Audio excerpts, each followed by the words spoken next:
जो वैष्णव भगवान की पहचान को धारण करते हैं तो क्या जब वह अंतर्निष्ठ भक्ति करेगा तो सारे पहचान चिन्ह उतार देने चाहिए? पहचान चिन्ह का मतलब है कंठी माला, तिलक, स्वरूप आदि।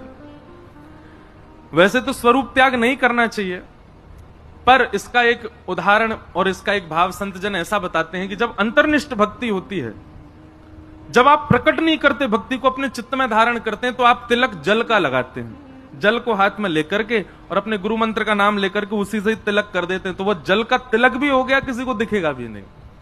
मूल रूप से अंतर्निष्ठ भक्ति कब की जाती है? जब घर वाले विपक्षी हों।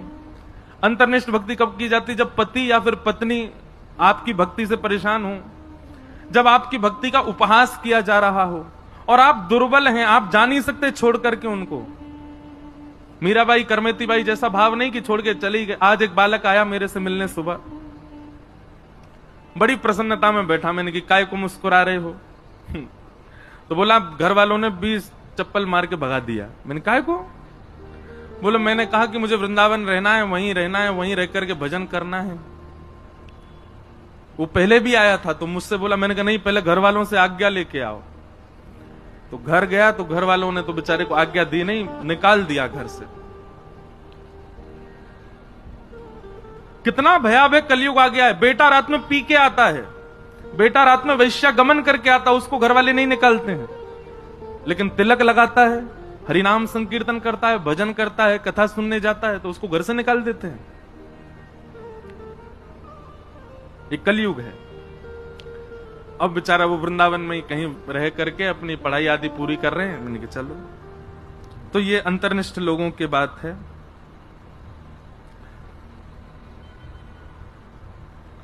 किन्हीं का भाव है कि गोविंद में हृदय अति लग रहा है, श्री राधा रानी में मन नहीं लग रहा, क्या करें?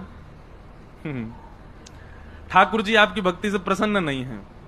आप जो भाव अर्पित कर रहे हो उससे शायद ठाकुर जी को कहीं ना कहीं कोई प्रसन्नता नहीं। तो यह बात निश्चित है कि किशोरी जी की भक्ति करो और श्याम सुंदर प्रिय लगने लग जाएं तो किशोरी जी प्रसन्न है, और ठाकुर जी की भक्ति करने लगो और करते करते किशोरी जी का जब कोई वाक्य सुनो, किशोरी जी की कोई लीला सुनो तो नेत्र सजल हो जाए, समझ जाना ठाकुर जी प्रसन्न है।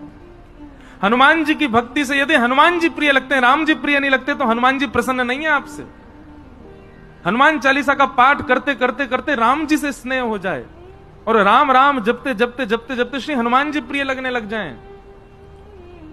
ये भक्ति का ये एक विपरीत स्वरूप होता है। आप जिसका भजन करो तो उसका प्रिय आपको प्रिय लगे।